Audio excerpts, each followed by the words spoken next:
మనం చేయవలసింది చాలా సులువైంది ఏంటంటే చాలా మందికి ఒప్పుకోవడానికి సిగ్గుపడతా ఉంటారు.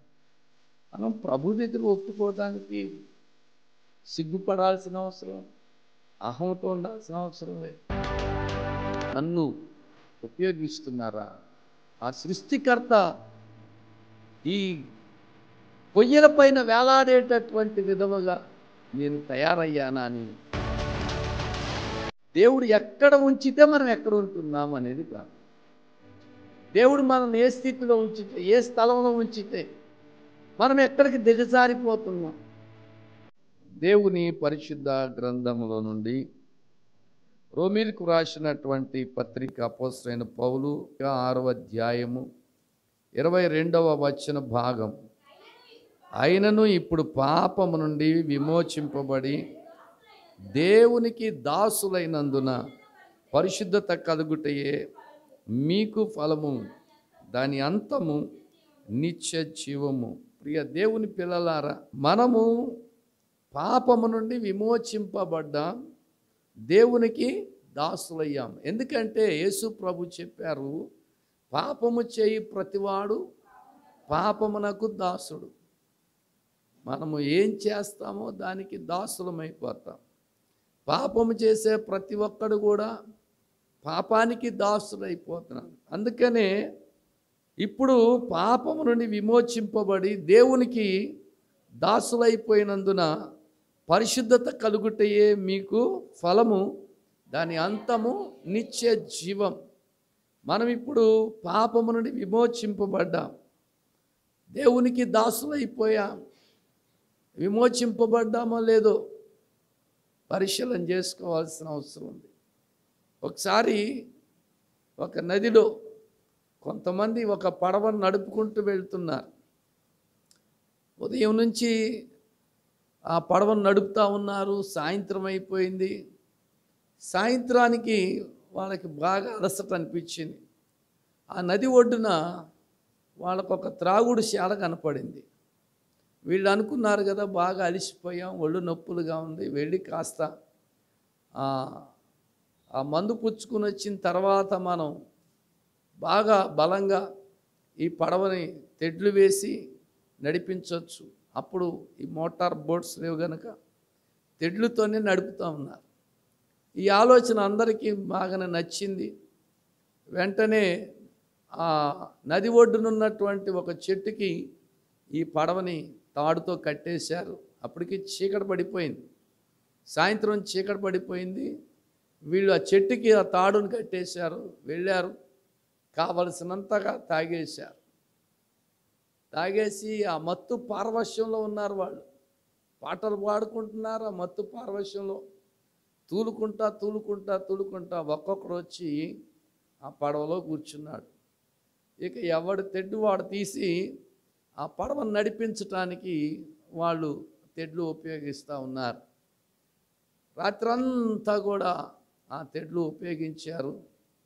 తెల్లవారిన తర్వాత చూస్తే ఆ పడవ ఎక్కడుందో అక్కడే ఉంది. ఏమిటి, రాత్రంతా కూడా మనం కష్టపడి ఈ పడవను నడిపించాం కదా, ఇక్కడే ఉంది ఏంటి ఈ పడవ అని చూస్తే చెట్టు కట్టేసిన తాడు వాళ్ళు విప్పదీయలేదు. ఏం చేశారు వాళ్ళు? ఆ చెట్టు కట్టేసిన తాడుని విప్పదీయకుండా వీళ్ళు పడవని రాత్రంతా కష్టపడి నడిపించారు. ఆ పడవ దేనికి కట్టబడిందంటే అక్కడ నది ఒడ్డున ఉన్నటువంటి చెట్టుకి కట్టబడింది. ఆ చెట్టుకి కట్టబడినటువంటి తాడును విప్పదీయకుండా వీళ్ళు రాత్రంతా ప్రయాసపడ్డారు, కానీ ప్రయోజనం లేకపోయింది.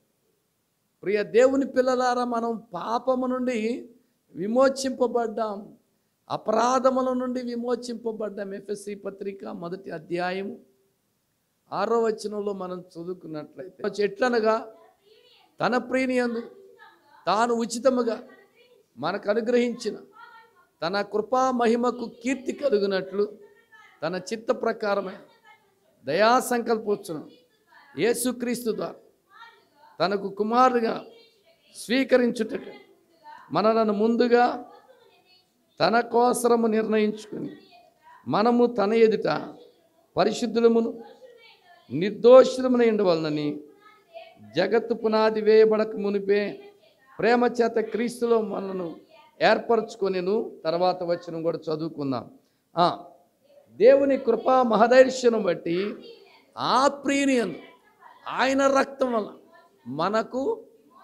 మనకు అందరూ చెప్పండి, మనకు దేని నుండి విమోచనము? పాపము నుండి విమోచనము, అపరాధముల నుండి విమోచనము. ఆయన రక్తం వలన, చదవండి, ఆయన రక్తం వలన మనకు విమోచనం అనగా మన అపరాధములకు క్షమాపణ. అపరాధములకు క్షమాపణ కలిగి ఉంది గనుక, అపరాధాలకి క్షమాపణ పొందాము గనుక మనకి విమోచనం. పాపముల నుండి విమోచనము, అపరాధముల నుండి విమోచనము దేవుడు మనకిచ్చాడు. ప్రియ దేవుని పిల్లలారా, మనం దేవుని ఎదుట, దేవుని దగ్గర విమోచనమును పొంది ఉన్నాం. మనల్ని దేవుడు విడిపించాడు, విమోచించాడు. అటువంటి గొప్ప కృప దేవుని వలన మనం పొంది ఉన్నాం. దేవుడు మనల్ని విమోచించినటువంటి అనుభవాన్ని మనం కలిగి ఉన్నాం. దేవుడు మనకు ఆ విమోచన అనేది ఇచ్చాడు. హెబ్రీ పత్రిక 9వ అధ్యాయము 15వ వచనం, ఆ హేతువు చేత మొదటి నిబంధన కాలమున జరిగిన అపరాధము నుండి విమోచనము కలుగుటకై ఆయన మరణము పొందినందున పిలువబడిన వారు నిత్యమైన స్వాస్థ్యమును గురించిన వాగ్దానం పొంది నిమిత్తము ఆయన క్రొత్త నిబంధనకు మధ్యవర్తి అయి ఉన్నాడు. ఈ అపరాధము నుండి విమోచనము కలగడానికి ఆయన మరణము పొందినందున, యేసుక్రీస్తు ప్రభు మరణం పొందినందున. తిమోతి పత్రిక మొదటి పత్రిక 2వ అధ్యాయము 6వ వచనంలో చూస్తే, ఈయన అందరి కొరకు విమోచన క్రయముదనగా తను తానే సమర్పించుకొనెను. ఈయన అందరి కొరకు విమోచన క్రయధనముగా తన్ను తానే సమర్పించుకొనెను. కొలసీ పత్రిక మొదటి అధ్యాయము 14వ వచనంలో చూస్తే, ఆ కుమారుని యందు మనకు విమోచనము అనగా పాపక్షమాపణ. విమోచనం అంటే ఏంటంట? పాపము నుండి విడిపించబడటం, పాపము క్షమించబడటం. పాపక్షమాపణ, పాపముల నుండి విమోచన దేవుడు మనకివ్వడానికి. ప్రియ దేవుని పిల్లలారా, అందుకే మనం విమోచింపబడ్డాం. ఆయన రక్తం వల్ల మనకి విమోచన కలిగింది. ఆయన రక్తం మనల్ని విమోచించింది. ఒకసారి ఒక గొప్ప శాస్త్రవేత్త ఉన్నాడు. ఆ శాస్త్రవేత్తని ఒక ప్రశ్న వేశారు. ఆయన పేరు సర్ జేమ్స్ యంగ్ సింప్సన్ అనేటటువంటి అతను చాలా కనిపెట్టాడు. అందులో క్లోరోఫామ్ అనేది మత్తు కలిగించేటటువంటి క్లోరోఫామ్ని కనిపెట్టినటువంటి వ్యక్తి అన్నమాట. 1811, 1870 మధ్య సంవత్సరాల్లో ఆయన బ్రతికాడు. ఆయన క్లోరోఫామ్ని కనిపెట్టాడు, చాలా డిస్కవరీస్ చేశాడు. అయితే ఆయన డిస్కవరీస్లో చాలా శ్రేష్టమైంది, గొప్పది, ఆయన కనిపెట్టిన గొప్ప విషయం ఏంటి అని అడిగారంట. అప్పుడు ఆయన చెప్పింది ఏంటంటే, నేను కనిపెట్టిన వాటన్నిటిలోకెల్లా ఒక గొప్ప విషయం ఏంటంటే, దేవుని దృష్టిలో నేను పాపినని గుర్తించాను అన్నాడు. నేను కనిపెట్టగలిగింది ఏంటంటే, దేవుని దృష్టిలో నేను పాపిని అనేది కనిపెట్టగలిగాను. రెండవది ఏమిటంటే, యేసు ప్రభు నాలాంటి పాపి కొరకు చనిపోయాడని కనిపెట్టాను. క్లోరోఫామ్ని కనిపెట్టినటువంటి వ్యక్తి చెప్పిన మాటలు అన్నమాట. మనమేమని గ్రహించగలుగుతున్నాం, మనమేమి తెలుసుకోగలుగుతున్నాం, మనమేమి కనిపెట్టగలుగుతున్నాం? పరిశుద్ధులమనా, నీతిమంతులమనా, యోగ్యులమనా, దేవుని దృష్టిలో ఎన్నికైన వారమనా? ఒకవేళ ఇలాగ అనిపిస్తే మన కోసం యేసు ప్రభు చనిపోలా, మనకు అవసరం లేదు. అయితే ఒక విషయం ఏంటంటే, ఒకసారి ఒక బోధకుడు వాక్యం చెప్తా ఉన్నాడు. ఆ వాక్యంలో ఆయన ఏం చెప్తున్నాడంటే, నేను యేసు ప్రభుని ఎరక్కముందు ఒక పాపిని అని చెప్పాడు. యేసు ప్రభుని ఎరక్కముందు నేను ఒక పాపిని అన్నాడు. అప్పుడు అందులో ఒక అతను లేచి అన్నాడు, మరి ఇప్పుడేమిటి అన్నాడు. ఇప్పుడు కూడా పాపిని అన్నాడు. అదేంటి, అప్పటికి ఇప్పటికి ఇంక తేడా ఉంది? యేసు ప్రభుని ఎరగనప్పుడు నువ్వు పాపివే, యేసు ప్రభుని ఎరిగిన తర్వాత పాపివే, ఈ రెండిటికి తేడా ఏంటని అడిగారు. అప్పుడు ఆయన చెప్తా ఉన్నాడు, యేసు ప్రభుని ఎరగక ముందు నేను పాపం వైపు పరిగెట్టాను, ఇప్పుడు యేసు ప్రభుని ఎరిగిన తర్వాత పాపానికి దూరంగా పరిగెడుతున్నాను. అదే తేడా. యేసు ప్రభుని ఎరిగినటువంటి వాళ్ళు పాపానికి దూరంగా పరిగెట్టడానికి ప్రయత్నం చేస్తారు. యేసు ప్రభుని ఎరగనటువంటి వాళ్ళు పాపం వైపు పరిగెడుతుంటారు. పాపం వైపు పరిగెట్టేటటువంటి ఆలోచనలు మనసులు ఉంటా ఉంటాయి. యోసేపు అన్నాడు, నేను దేవునికి భయపడేవాడిని. దేవునికి భయపడేవాడు పాపానికి దూరంగా పారిపోతున్నాడు. యోసేపు పాపానికి దూరంగా పారిపోయాడు. శాంసన్ పాపం వైపు పరిగెట్టాడు. శాంసన్ పాపం వైపు పరిగెట్టాడు. అలాగే దావీదును చూసినట్లయితే పాపాన్ని నిలిచి చూశాడు. యోసేపు పాపానికి దూరంగా పారిపోయాడు. ముఖ్యంగా మరి యవన ప్రాయంలో ఉన్న యవనస్తులకి పాపానికి దూరంగా పారిపోయేటటువంటి మనసు దేవుని భయం ఉన్నప్పుడు వస్తుంది. శాంసన్ పాపం వైపు పరిగెట్టినట్లుగా మనం చూస్తూ ఉన్నాం. దావీదు పాపాన్ని నిదానించి చూశాడు. నిదానించి చూసినా, పాపం వైపు పరిగెట్టినా అది దేవుని దృష్టికి ప్రతికూలం. కానీ పాపానికి దూరంగా పారిపోయినటువంటి యవనస్తుడైన జోసెఫ్ని దేవుడు ఐగుప్తు దేశం మీద అధికారిగా నిర్ణయించటం మనం చూస్తున్నాం. ప్రియ దేవుని పిల్లలారా, మనము పాపాని వైపు పరిగెడుతున్నామా, పాపానికి దూరంగా పరిగెడుతున్నామా? ఈ ఉపవాస ప్రార్థనల గురించి కూడా నేను ఒక విషయాన్ని చెప్పాలనుకుంటున్నాను. ఒక ఆయనట తీర్థయాత్రలకి బయలుదేరాడు. ఆయన చాలా ధనికుడు, గొప్పవాడు. అయితే తనకి ఆలోచన ఏమొచ్చిందంటే తీర్థయాత్రలకు వెళ్ళాలి. ఆ తీర్థయాత్రలో పుణ్య నదులు ఉన్నాయి కదా, ఆ నదుల్లో స్నానం చేయటం వలన పాపాన్ని పోగొట్టుకొని రావాలి అని అనుకున్నాడు. అనుకుని చాలా భూస్వామి, డబ్బున్న వ్యక్తి, ఆయన దగ్గరే పనిచేసేటటువంటి ఒక పేదవాడు ఉన్నాడు. వాడితో అన్నారు, అరే నేను ఇలాగా పుణ్యక్షేత్రాలు దర్శించడానికి వెళ్తున్నాను, ఆ పుణ్యక్షేత్రాల దగ్గర నదుల్లో స్నానం చేసి నా పాపాలు పోగొట్టుకుని వద్దామని బయలుదేరుతున్నాను. ఇక ఆ స్నానం చేస్తే ఆ నదుల్లో నేను పవిత్రుని అయిపోతాను అని చెప్పి అన్నాడండి. నువ్వు కూడా రారా అన్నాడండి. అలాగేనండి నేను వస్తాను అని బయలుదేరాడు. ఇద్దరు కలిసి పుణ్యక్షేత్రాలన్నీ తిరిగేశారు. అన్నీ తిరిగి అక్కడ నదుల్లో స్నానం చేసుకుని వచ్చేశారు.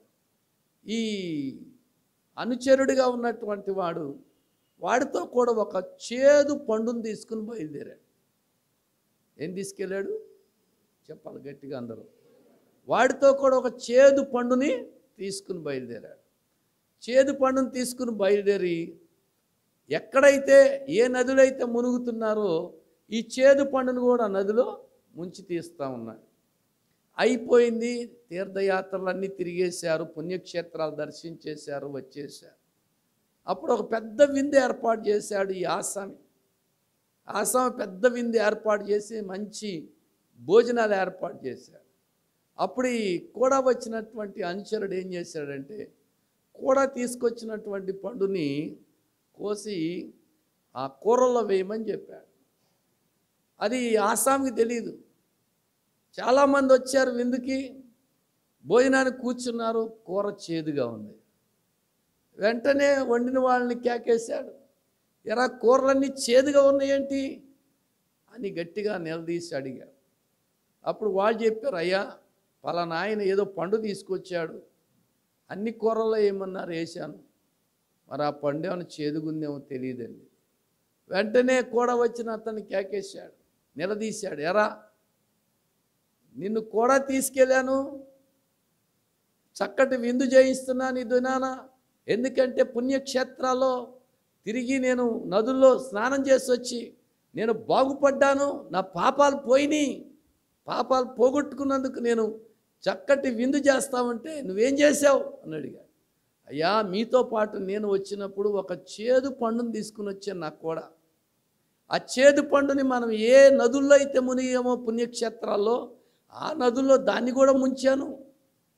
ఇప్పుడు అది పవిత్రమైపోయింది కదా, పరిశుద్ధమైపోయింది కదా, దాంట్లో ఇంకా చేదు ఉండదని చెప్పి నేను ఈ పండుని ఇది అందరికీ భోజనంలో వేస్తే అది గొప్ప ఆశీర్వాదమని ఈ పండుని ఆ భోజన పదార్థాల్లో వేయమని చెప్పాను అయ్యా.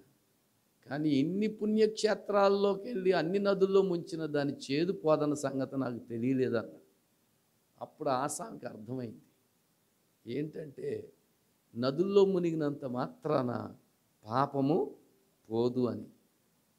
అప్పుడు అన్నాడట, నా కళ్ళు తెరిపించేవరా, నదుల్లో మునిగినంత మాత్రాన పాపం పోదు, సిలువ ధ్యాన కూడికల్లో పాల్గొన్నంత మాత్రాన పాపం పోదు. మరి ఎలాగా పోయేది? పశ్చాత్తాపడాలనే దేవుని వాక్యం చెప్తా ఉంది.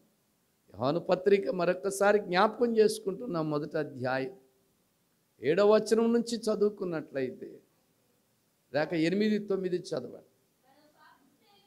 మనం పాపం లేని వారమని చెప్పుకొని నీడలా మనను మనమే మోసపుచ్చుకుందుము, మరియు మనలో సత్యముండదు. మన పాపములను మనము ఏం చేయాలంట? మనం పోగొట్టుకోవడానికి ఏకైక మార్గం ఏంటంటే ఒప్పుకొనుట. ఒప్పుకుంటే మనం మన పాపములను ఒప్పుకొని ఎడల ఆయన నమ్మదగినవాడు, నీతిమంతుడును గనుక ఆయన మన పాపములను క్షమించి సమస్త దుర్నీతి నుండి మనల్ని పవిత్రులుగా చేయును.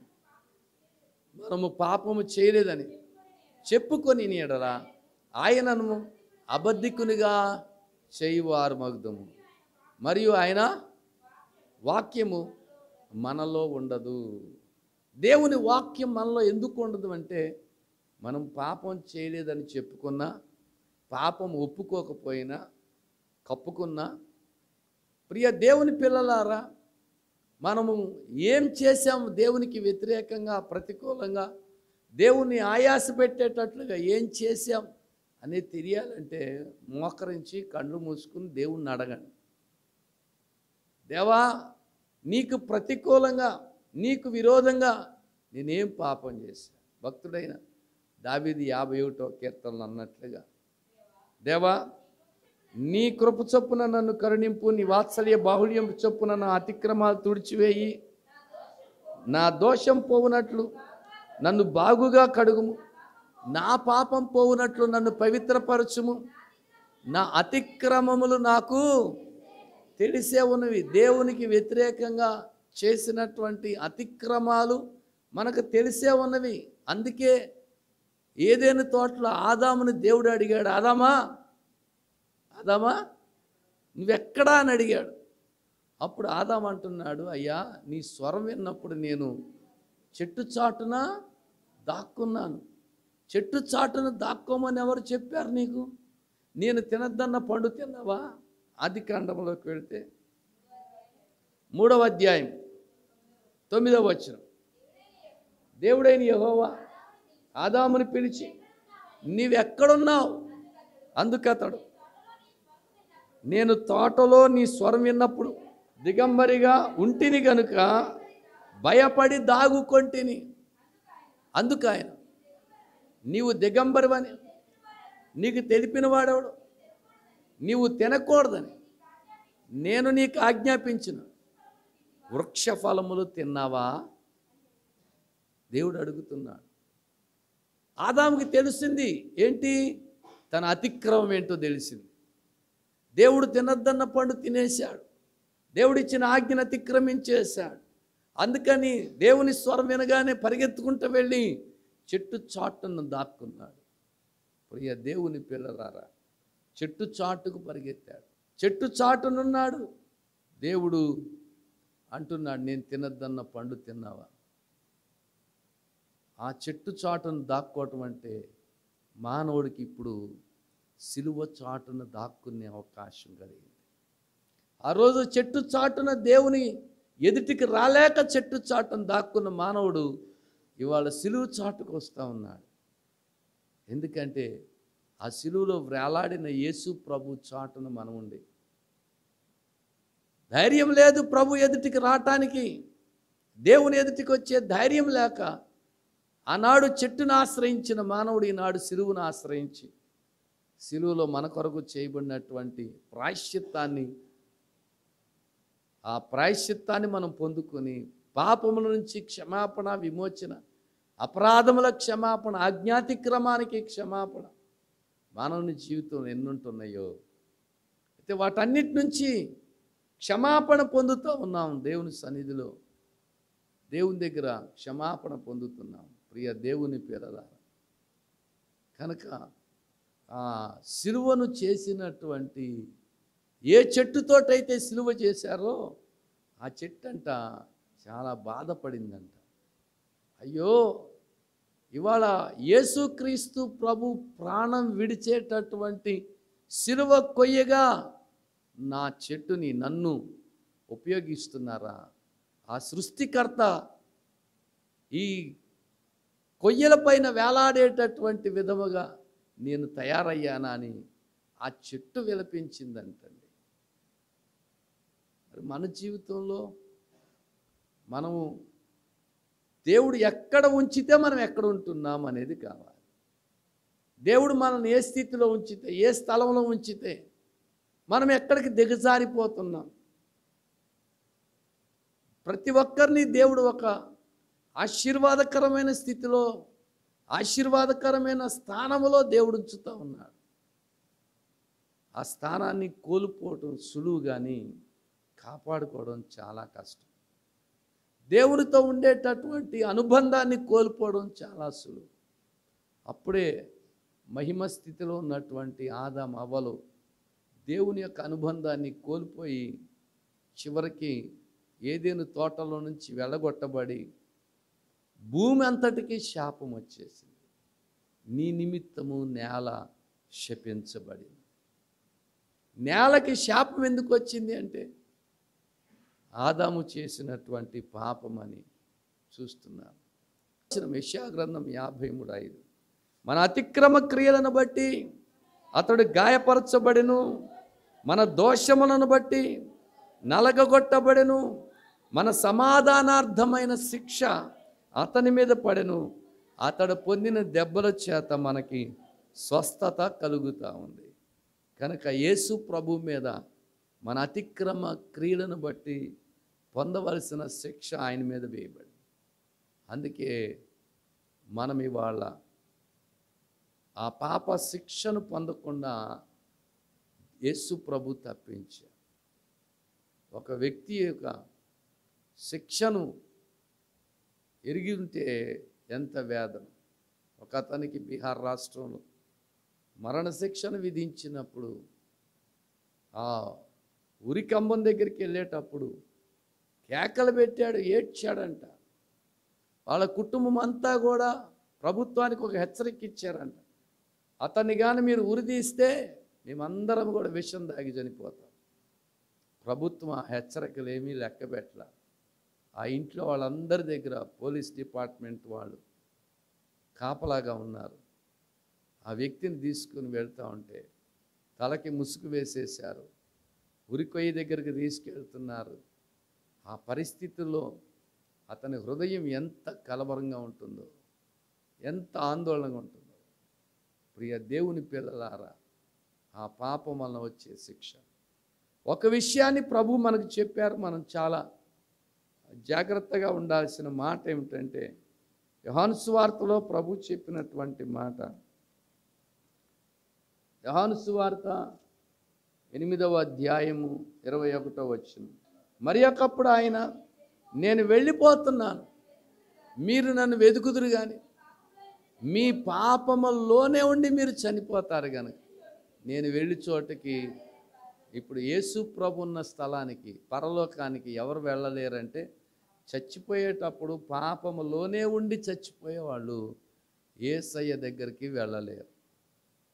అందుకే మన పాపములను మనం ఒప్పుకుంటే ఆయన నమ్మదగిన వాడు, నీతిమంతుడు గనక మన పాపములను క్షమించి సమస్త దుర్నీతి నుండి మనల్ని పవిత్రులనుగా చేయును.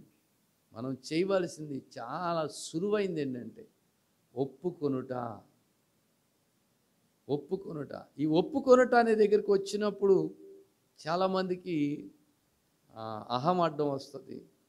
చాలామందికి ఒప్పుకోవడానికి సిగ్గుపడతా ఉంటారు.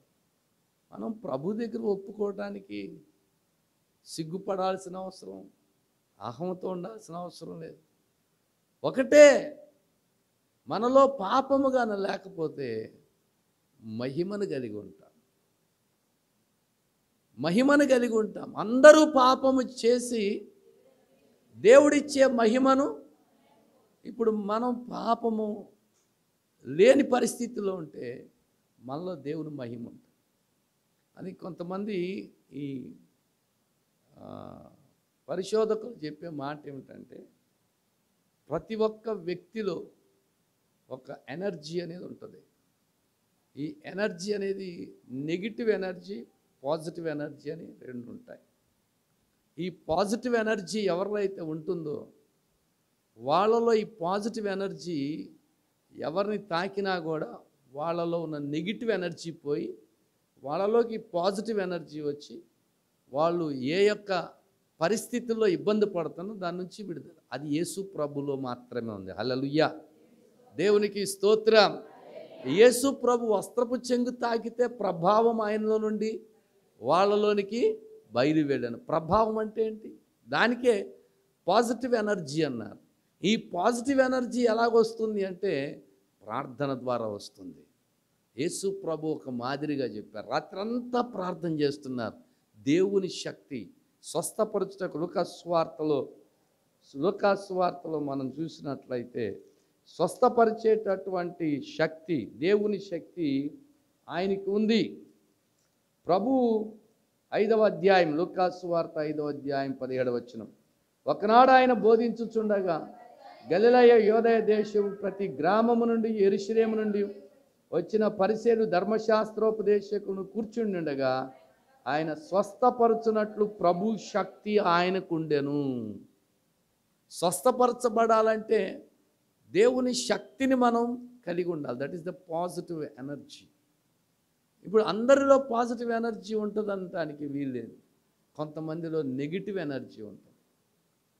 అంటే వాళ్ళు మాట్లాడినా, వాళ్ళు తాకినా, వాళ్ళు మరి స్పర్శించినా వాళ్ళలో నుంచి వచ్చే నెగిటివ్ ఎనర్జీ కొంతమంది మనసుకి కలతలు వస్తాయి. కొంతమందితో మాట్లాడితే మనసులో ఏదో ఆందోళన, కలవరం ఇవన్నీ వస్తూ ఉంటాయి. ఎందుకు వస్తాయో తెలియదు. అప్పుడు ఆలోచించాలి మనం ఎవరితో మాట్లాడామా. వాళ్ళ మనస్తత్వం కానీ వాళ్ళ వ్యక్తిత్వం కానీ సరిగా లేకపోతే వాళ్ళలో ఈ నెగిటివ్ ఎనర్జీ చోటు చేసుకుంటుంది. వాళ్ళు ఎవరితో మాట్లాడితే వాళ్ళు మానసికమైన కలవరం, ఆందోళన కలిగి ఉంటారు. అదే పాజిటివ్ ఎనర్జీ కలిగిన వాళ్ళతో మాట్లాడారనుకోండి, వాళ్ళ మాటల వల్ల మీకు ఆదరణ కలుగుతుంది. వాళ్ళ మాటల వల్ల మీరు ఆదరించబడతారు. కృంగిన వారు బలపరచబడతారు. దేవుడు మనల్ని అలా ఉండాలని పిలిచాడు. మన మాటలు అనేక మందికి ఆదరణకరంగా ఉండాలి. బాధ పెట్టేవిగా ఉండవు. దేవుని పిల్లల యొక్క మాటలు బాధ పెట్టేవిగా ఉండవు. దేవుని పిల్లల యొక్క మాటలు కృంగిన వారిని లేవనెత్తేదిగా ఉంటుంది. దేవుని పిల్లల యొక్క ప్రభావం, శక్తి అనేక మందిని స్వస్థపరిచేదిగా. చూడండి, యేసు ప్రభులో ఉన్న ప్రభావమే పేతురు, యోహాను అన్నారు, వెండి బంగారాలు మా దగ్గర లేవు, కానీ మాకు కలిగిందే నీకు ఇస్తున్నాం. నజరేయుడైన యేసు నామమున లేచిన అపోస్తలుల కార్యముల గ్రంథము 3వ అధ్యాయం 1వ వచనం నుంచి చదువుతారా?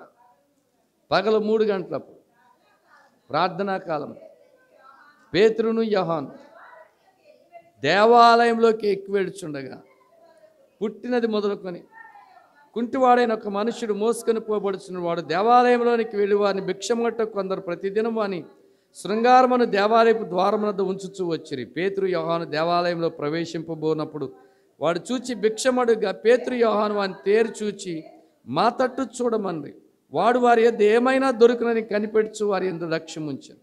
అంతటి పేతురు, వెండి బంగారాలు నా యొద్ద లేవు, కానీ నాకు కలిగిందే నీకు ఇస్తున్నాను. నజరేయుడైన యేసుక్రీస్తు నామమున నడుమని చెప్పి వాని కుడి చెయ్యి పట్టుకొని లేవనెత్తాను. పేతురు కుడి చేయి పట్టుకుని లేవనెత్తాడు. చేయి పట్టుకుని లేపగానే పేతురు గారిలో ఉన్నటువంటి దేవుని శక్తి ఆ కుంటివాడిలోకి వెళ్ళింది. వాడు లేచి నిలిచి గంతులు వేసాగాడు. మనం కూడా అటువంటి శక్తిని సంపాదించుకోవడానికే ప్రభు మనల్ని ప్రత్యేకంగా ఉండమని చెప్పారు. అందరితో కలిసిపోకూడదు. దేవుని పిల్లలమైన మనం మన మాటల వలన చాలా ఎనర్జీ పోగొట్టుకుంటాం. ఏది? పాజిటివ్ ఎనర్జీ పోగొట్టుకుంటాం. మన మాటల వలన చాలా పాజిటివ్ ఎనర్జీ. అందుకే మితంగా మాట్లాడాలని బైబిల్ చెప్తా ఉంది. మనం తక్కువగా మాట్లాడాలి. మనం చాలా వివేకం కలిగి ఉండాలి, ప్రత్యేకంగా ఉండాలి. ఎందుకని అంటే నీలోనికి ప్రార్థన చేస్తున్నప్పుడు దేవుని శక్తి చేత నింపబడతాం. దేవుని శక్తి నీలోకి వస్తుంది ప్రార్థన చేస్తున్నప్పుడు. అది సంపాదించాలి. అదే చాలాసార్లు చెప్పా. ఈ భక్తికి ఏముందని చెప్పాను? శక్తి ఉంది. పైకి భక్తి కలిగిన వారి వలె ఉండి దాని శక్తి. తిమోతి పత్రిక 2వ పత్రిక 3వ అధ్యాయం 5వ వచనం. పైకి భక్తి కలిగిన వారి వలె ఉండి దాని శక్తిని ఆశ్రయించని వారునై ఉన్నారు. పైకి భక్తి ఉండి శక్తి లేకపోతే ప్రయోజనం ఏంటి? మనం ప్రార్థన చేసామంటే దేవుని శక్తి మనలోనికి రావాలి. పేతురు యోహానులోకి దేవుని శక్తి వచ్చింది. పౌలు భక్తుల్లోనికి దేవుని శక్తి వచ్చింది. ఎంతగా పౌలు భక్తుల్లోనికి దేవుని శక్తి వచ్చిందంటే, పౌలు వాడేసిన చేతి గుడ్డలు ఉన్నాయి కదా, అది తీసుకెళ్ళి రోగుల మీద వేస్తే వాళ్ళు ఏమయ్యారంట? బాగుపడ్డారు. హల్లెలూయా. పేతురులో ఎంతగా దేవుని శక్తి ఉందంటే, పేతురు వీధుల వెంట నడిచి వెళ్తా ఉంటే ఆ నీడ ఎవరి మీద, నా రోగుల మీద పడితే వాళ్ళు బాగుపడ్డారంట. హల్లెలూయా. పేతురు నీడలో దేవుని శక్తి ఉంది. పౌలు చేతి గుడ్డల్లో దేవుని శక్తి ఉంది. మనం వాడేసిన గుడ్డల్లో పాపపు శక్తి ఉంటుందేమో.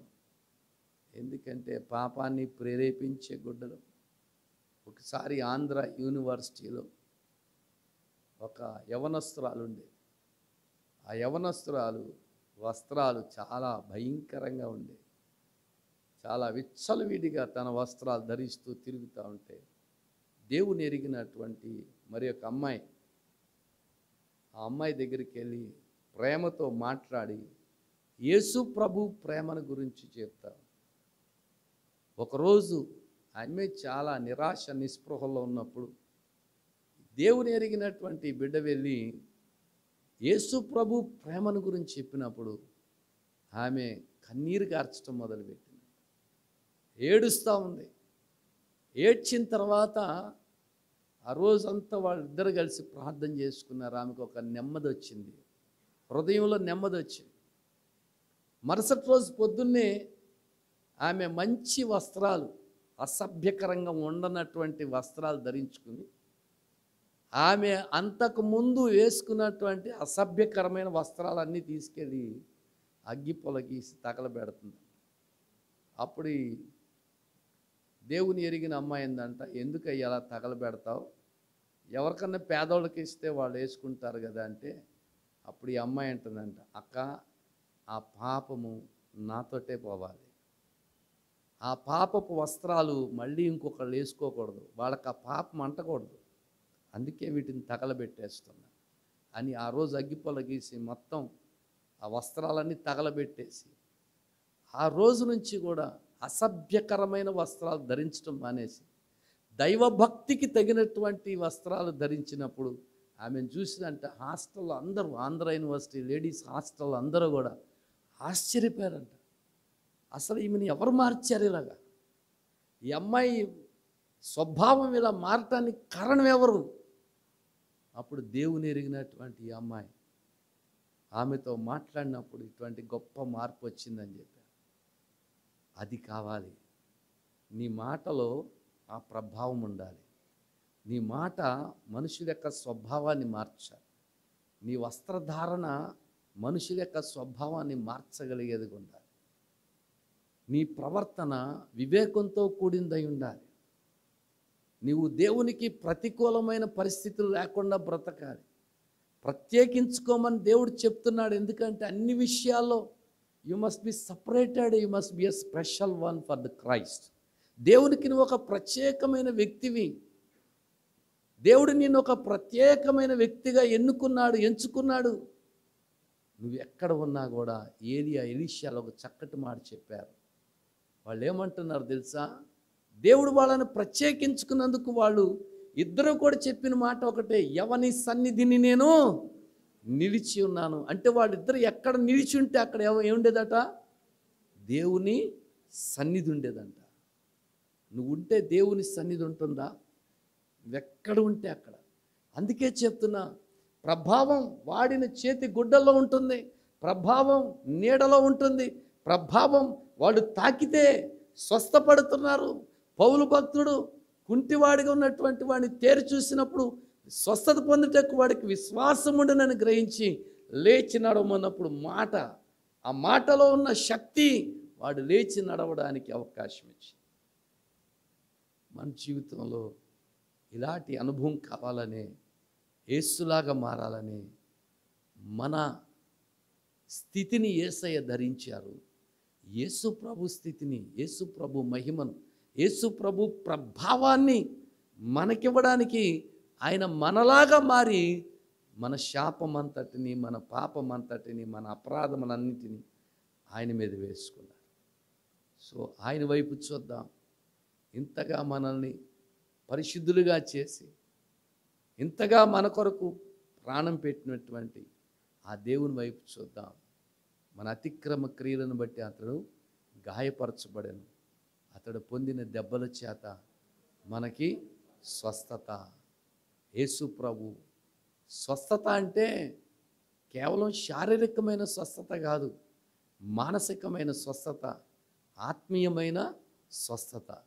కేవలం శారీరకమైన స్వస్థత గురించి కాదు. ఈ శరీరానికి రోగాలు వస్తూ ఉంటాయి, పోతూ ఉంటాయి. కానీ రోగం పోవడానికి అవసరమైంది ఏంటంటే మన మనసుకి, మన ఆత్మకి స్వస్థత కావాలి. అట్టి కృప దేవుడు మనందరికీ దయచేయుగాక.